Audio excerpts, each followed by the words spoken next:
ಎಲ್ರಿಗೂ ನಮಸ್ತೆ ಸ್ಟೂಡೆಂಟ್ಸ್. ನನ್ನ ಹೆಸರು ಇಂಚರ. ನಾನು ಮಿಡ್ ಟರ್ಮ್ ಎಕ್ಸಾಮಿನೇಷನ್ಸ್ಗೆ ಬರಬಹುದಾದಂಥ ಇಂಪಾರ್ಟೆಂಟ್ಸ್ 1 ಮಾರ್ಕ್ಸ್ ಮತ್ತು 2 ಮಾರ್ಕ್ಸ್ ಕ್ವೆಶನ್ಸ್ನ ನಿಮಗೆ ಹೇಳ್ತಾ ಹೋಗ್ತೀನಿ. ನಿಮಗೆ ಅಕ್ಷರ ಕ್ರಿಯೇಷನ್ಗೆ ಸ್ವಾಗತ ಸುಸ್ವಾಗತ.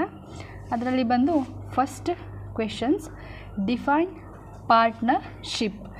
ಪಾರ್ಟ್ನರ್ಶಿಪ್ ಅಂದರೆ ಏನು? Partnership is defined as the relationship between persons who have agreed to share the profit of the business carried on by all or any of them acting for all. ಇದು first question.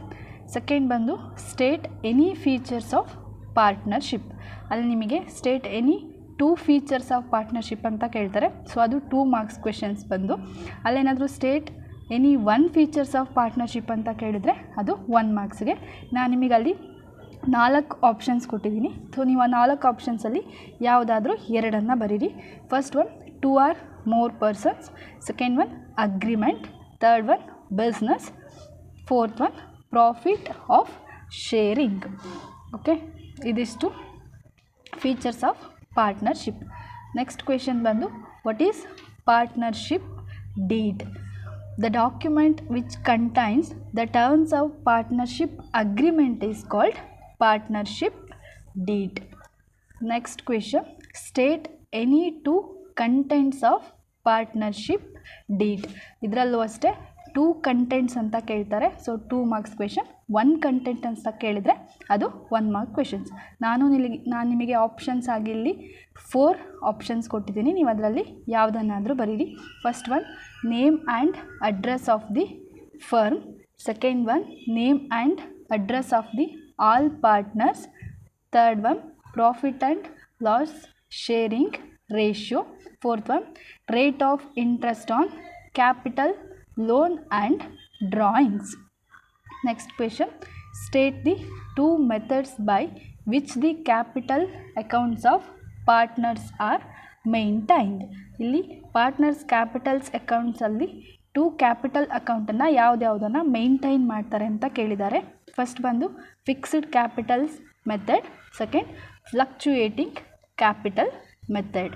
Okay, ಈ fixed capital ಮತ್ತು fluctuating capital ಮೇಲೇ questions ಕೇಳೋ chances ಇರುತ್ತೆ. ಹಾಗಾಗಿ next question, what you mean by fixed capital method?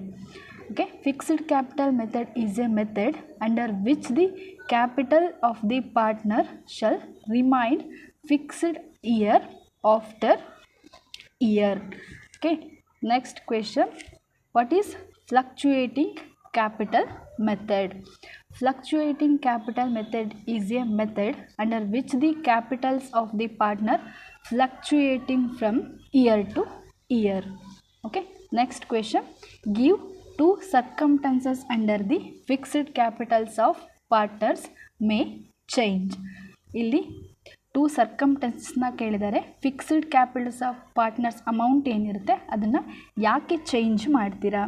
First reason ಬಂದು when additional capital is introduced, second when A partners of the capital is withdrawn. Okay, next question, the agreement between partners must be in writing. Agreement ಯಾವಾಗಲೂ ಕೂಡ writing ಫಾರ್ಮ್ಯಾಟಲ್ಲೇ ಇರಬೇಕು. ಇದು true or false question. Answer true. Next, the partners debt should be properly drafted and prepared as per the provisions of the dash. Okay, ಇದಕ್ಕೆ answer partnership act. ನಿಮಗೆ 1 marks ಕ್ವೆಶನ್ಸಲ್ಲಿ ಎಲ್ಲ ಕೂಡ include ಆಗಿರುತ್ತೆ. ಅಲ್ಲಿ ಮಲ್ಟಿಪಲ್ ಚಾಯ್ಸ್ ಕ್ವೆಶನ್ಸ್ ಕೂಡ ಇರುತ್ತೆ, dashes ಕೂಡ ಇರುತ್ತೆ. ಅದ್ರ ಜೊತೆಗೆ ನೀವು ಕ್ವೆಶನ್ಸಿಗೆ ಆನ್ಸರ್ ಕೂಡ ಮಾಡ್ತಾ ಹೋಗಬೇಕು.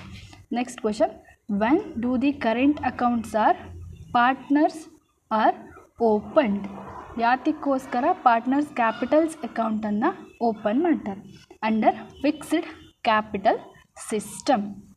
Next question, under dash method the capitals of partner shall remain fixed. Answer fixed capitals. Next question ಬಂದು, in order to form a partnership there should be at least dash. ಎಷ್ಟು ಜನ ಪರ್ಸನ್ಸ್ ಇರಬೇಕು ನಾವು ಒಂದು ಪಾರ್ಟ್ನರ್ಶಿಪ್ಪನ್ನು ಸ್ಟಾರ್ಟ್ ಮಾಡೋಕ್ಕೆ? Answer 2 persons. Next questions ಯಾವಾಗಲೂ ಕೇಳ್ತಾ ಇರ್ತಾರೆ, calculations of good will of the firm. ಒಂದು ಗುಡ್ ವಿಲ್ಲನ್ನು ಕ್ಯಾಲ್ಕುಲೇಷನ್ಸ್ ಮಾಡೋದಕ್ಕೆ ಕೇಳ್ತಾ ಇರ್ತಾರೆ. ಸೊ ಅದರಲ್ಲಿ ನನಗೆ ಸಿಕ್ಕಿರೋ ಒಂದು ಕ್ವೆಶನ್ಸ್ನ ನಾನು ಹೇಳ್ತಾ ಹೋಗ್ತೀನಿ. Good will of the firm is valued of 2 years purchase of the average profit last 4 years. The total profit for the last 4 years is rupees 40,000.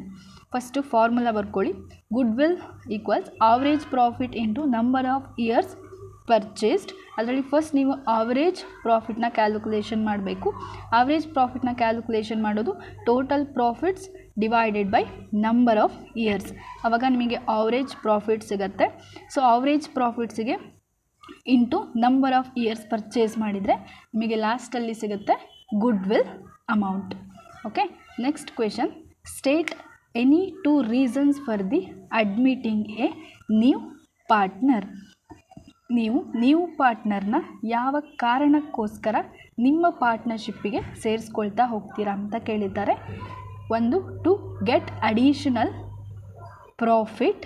Second one, to get additional managerial ability. Okay, next question, what is goodwill? Okay.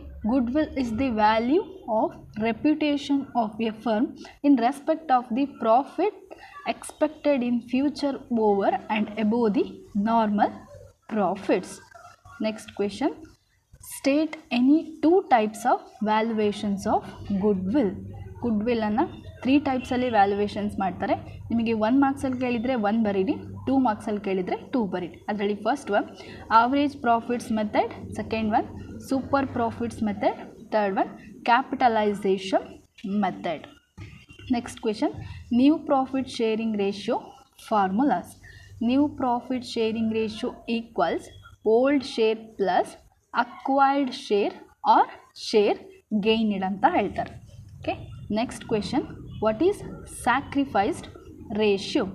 The ratio in which the old partners agreed to sacrifice their share of profit in favor of the incoming partner. Okay, next question, formulate the formula to the calculation of sacrificed ratio. Okay, shared sacrificed equals old ratio minus new share.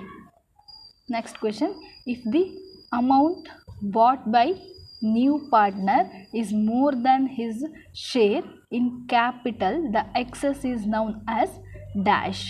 Answer, goodwill or premium.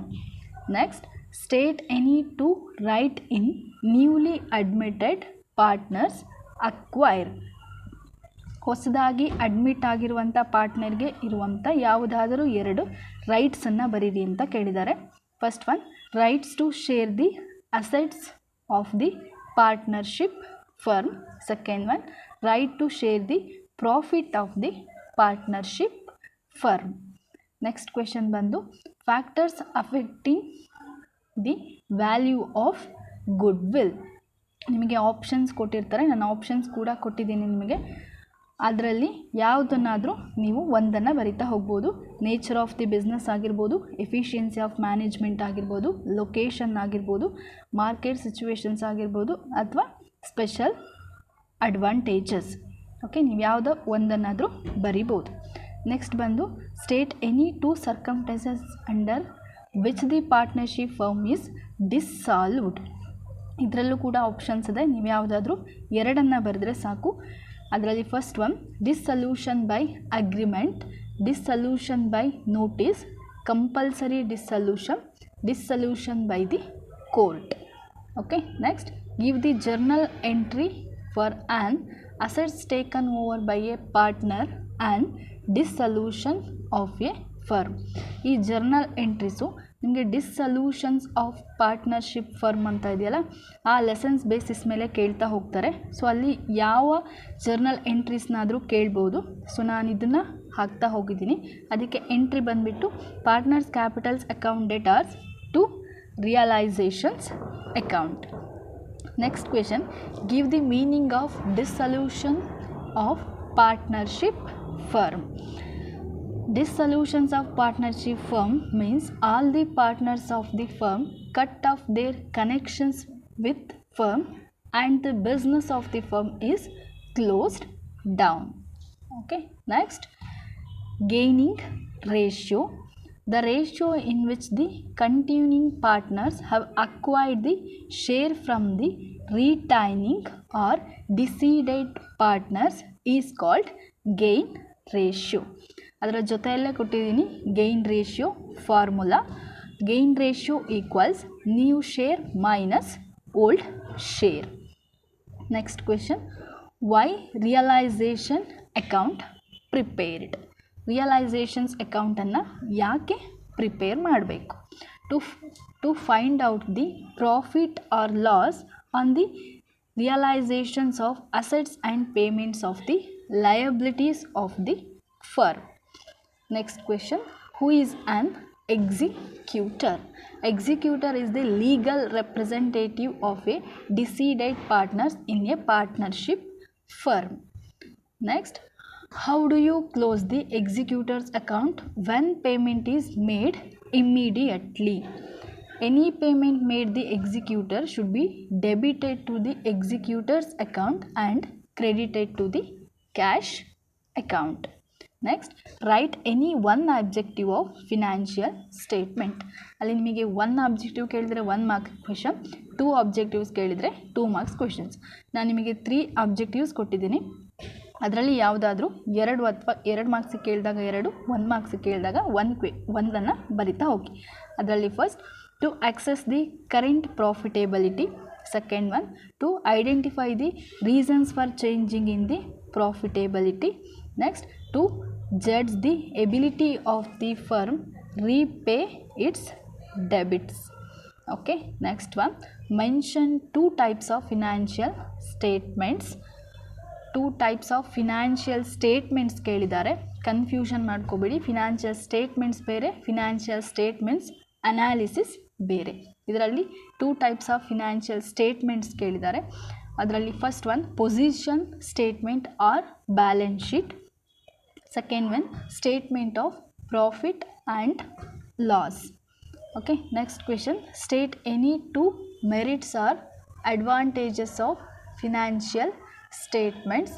First one, to determine the profitability or earning capacity of firm.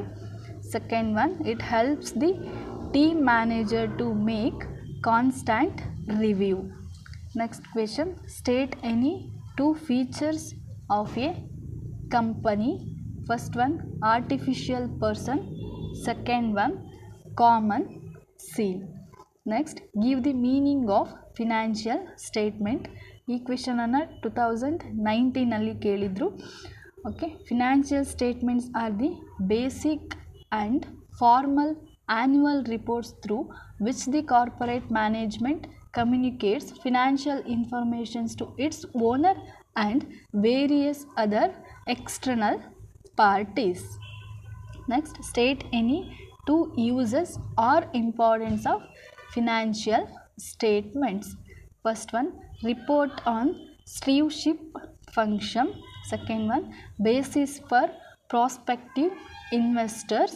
Third one, help stock exchange. Next, state any 2 limitations of financial statements. ಅಲ್ಲಿ 2 limitations ಮಾತ್ರ ಕೇಳಿದ್ದಾರೆ. So ನಾನು option ಆಗಿ 4 ಕೊಟ್ಟಿದ್ದೀನಿ, ನೀವು 2 ಮಾತ್ರ ಬರೆದ್ರೆ ಸಾಕು. First one, do not reflect current situation. Second one, assets may be not realise. Third one, aggregate information. Fourth one, no qualitative information. Next, comparative analysis is also known as dash analysis. ಅದಕ್ಕೆ answer horizontal analysis. Next, state any 2 users of financial statement analysis. Financial statement analysis ಮಾಡಿರೋದನ್ನ ಎಷ್ಟು ಜನ ಅಥವಾ ಯಾರ್ಯಾರು used ಮಾಡ್ತಾರೆ ಅಂತ. ಅಲ್ಲಿ any 2 ಮಾತ್ರ ಕೇಳಿದ್ದಾರೆ. ಸೊ ಆಪ್ಷನ್ಸ್ ತುಂಬ ಇದೆ, ಯಾವುದಾದ್ರೂ ಬರೀರಿ. First one, financial managers. Second top management, third lenders, fourth investors, fifth one labour unions. ಯಾವುದಾದ್ರೂ 2 ಬರೆದ್ರೆ ಸಾಕು. Next list any 2 techniques of financial statement analysis. First one comparative statement, second one common size statement. Next the team financial analysis include both analysis and dash interpretation, ಅದಕ್ಕೆ answer.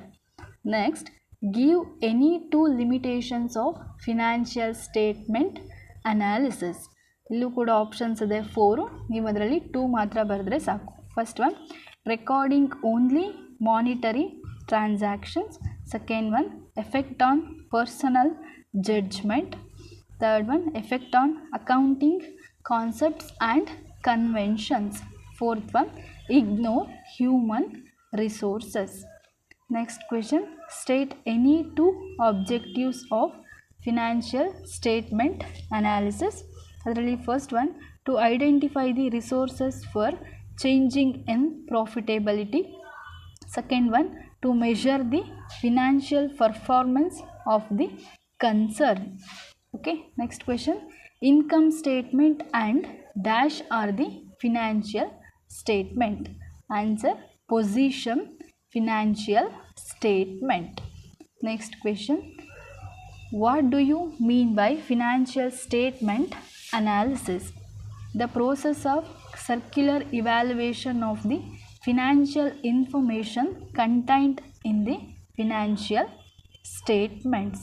Next, give the journal entries for increased in the value of building on the admission of a partner.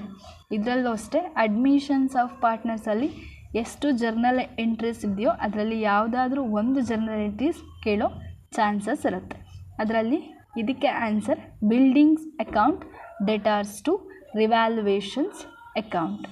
Next question ಬಂದು pass the journal entries for the decreasing the value of liability. ಅದರಲ್ಲಿ liabilities account, debtors to revaluations account. ಇದಿಷ್ಟು accountancy 1 ಮತ್ತು 2 ಅಂಕದ ಪ್ರಶ್ನೆಗಳು. ಇದು ಈ mid term ಎಕ್ಸಾಮಿನೇಷನ್ಗೆ ಬರಬಹುದಂತಹ ಬಹು ಮುಖ್ಯವಾದ ಪ್ರಶ್ನೆಗಳು. ಇದನ್ನು ಅಭ್ಯಾಸ ಮಾಡಿಕೊಳ್ಳಿ. ನಿಮಗೆ ಆಲ್ ದ ಬೆಸ್ಟ್.